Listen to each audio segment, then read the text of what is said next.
L'invité du Grand Direct ce soir, c'est Roger Kuckerman, président du CRIF, le Conseil représentatif des institutions juives de France. Bonsoir à vous. Bonsoir. Merci d'être dans ce studio. La France qui s'apprête à évoquer à l'Assemblée nationale cette semaine et un vote solennel prévu le 2 décembre prochain, eh bien, l'État palestinien, l'indépendance de l'État palestinien que les parlementaires français veulent reconnaître, peut-être pas tous, on le verra.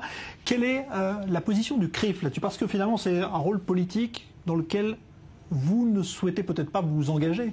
Mais là, cette fois-ci, on s'est vraiment engagé.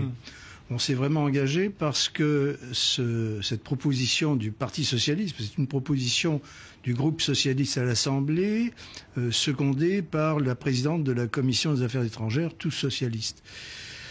Ce projet nous semble avoir des défauts sur plusieurs angles. D'abord, c'est montrer que la France est à la remorque des autres pays européens, la Suède, l'Espagne, la Grande-Bretagne, alors que la France a toujours prétendu vouloir jouer un rôle important au Moyen-Orient. Deuxièmement, du point de vue israélien, on sait pertinemment que cette proposition n'aura aucun effet, puisque c'est pas ça qui va déterminer les Israéliens et les Palestiniens à se mettre autour d'une table, que depuis les accords d'Oslo, on a toujours dit que la création d'un État palestinien résulterait d'une négociation entre les parties. Et puis enfin, du point de vue français juif, nous savons d'expérience que nous allons avoir des manifestations pro-palestiniennes pour dire il faut transformer cette résolution en décision du gouvernement. Et d'ailleurs, il y a déjà 2 manifestations qui ont été prévues par les pro-palestiniens. Or, ces manifestations pro-palestiniennes, on l'a vu en juillet, dérivent automatiquement sur des manifestations antisémites. On ne crie pas mort à Israël, on crie directement mort aux Juifs. Donc vous craignez voir ressurgir ce qui s'est passé cet été, attaque de synagogue? Oui, je veux dire que... alors en plus, nous savons, parce que j'ai eu des contacts à l'Élysée, à Matignon, et le Fabius l'a confirmé récemment, que le gouvernement n'a pas l'intention de mettre en œuvre ce projet de résolution, au moins à court terme. Donc tout ça ne sert à rien, ça ne crée que des soucis, que des ennuis. Mais justement, est-ce qu'il n'y a pas une hypocrisie du gouvernement là-dessus? Parce que finalement, il laisse faire en étant peut-être partisan de ce qui va se passer. Je ne suis pas sûr qu'aujourd'hui le gouvernement maîtrise tout à fait le Parti socialiste tel qu'il est. Il y a des frondeurs, il y a des gens à qui il faut faire plaisir, et puis il y a un électorat derrière. Donc tout ça peut avoir un impact. Et puis alors on a eu un autre souci, c'est que on sait que ce vote aura quand même un vote quasi unanime des membres des députés socialistes. Mais on a craint un moment que l'UMP, l'opposition, décide de s'absenter de l'Assemblée nationale au moment du vote.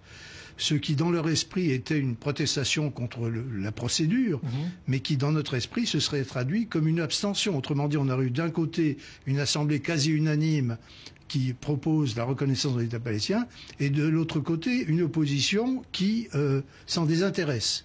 Et donc, je suis intervenu auprès des dirigeants de l'UMP en insistant lourdement pour qu'ils votent et qu'ils votent contre. Et donc, je crois qu'on va finalement avoir un vote de l'UMP qui sera un vote contre la résolution. Il y aura toujours des exceptions. Il y aura quelques exceptions au Parti socialiste et quelques exceptions à l'UMP. Mais en tout cas, disons que ça reflètera le Parlement tel qu'il est aujourd'hui dans sa composition. Alors, il y a eu également une prise de position très claire aussi de l'ancien président, Nicolas Sarkozy. Ça vous a surpris? Vous étiez Non, moi j'en suis ravi. On ne sait jamais avec lui. Il est peut-être changeant, mais en tout cas, cette fois-ci, il a été parfait. Voilà, donc il a clairement dit qu'il ne fallait pas voter pour cette reconnaissance de l'État palestinien. On l'a dit, donc ça n'aura pas de conséquences, on va dire directes en tout cas, puisque c'est un vote solennel et uniquement symbolique, comme le font d'ailleurs d'autres parlements européens. Un vœu pieux alors qu'on n'est pas encore à l'ère au moment des étrennes. Mais pourquoi est-ce que finalement ça inquiète autant ce genre de procédure? Est-ce que vous pensez vraiment que c'est un obstacle à la paix aujourd'hui que de voter cette reconnaissance symbolique de l'État palestinien? Je n'y vois aucun avantage. Je veux dire, c'est pas ça qui va provoquer les négociations, c'est pas ça qui place la France dans une bonne situation, et c'est ça qui risque d'entraîner des troubles dans la rue, dont les Juifs risquent d'être les victimes. Alors vraiment, ce sont beaucoup de raisons pour lesquelles je ne vois aucun intérêt à ce type de démonstration, si ce n'est de permettre à certains députés de consolider leur base électorale quand ils ont de nombreux musulmans dans leur électorat.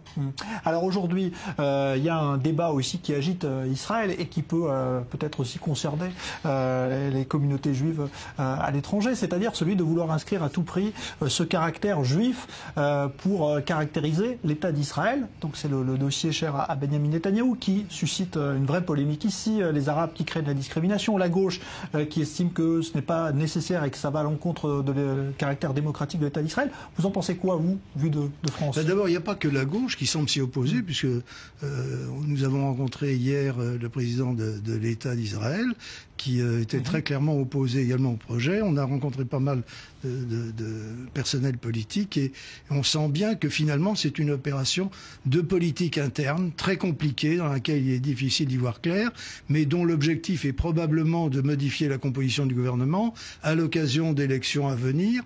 En tout cas, vu de l'extérieur et j'espère vu de l'intérieur d'Israël également, il me paraît évident que Israël est un État juif et est aussi un État démocratique.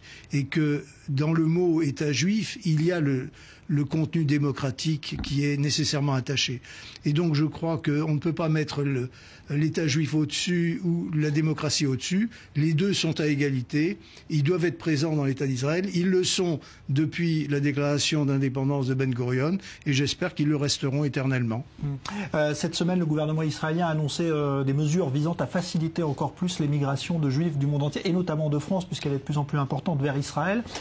Quand vous voyez les tensions qui règnent ici en ce moment entre juifs et arabes, est-ce que vous pensez que les juifs français sont plus en sécurité en ce moment en France ou en Israël? C'est un vrai débat, mais ceux qui font leur alia disent qu'ils préfèrent confronter l'adversité chez eux, dans le pays qu'ils considèrent le leur.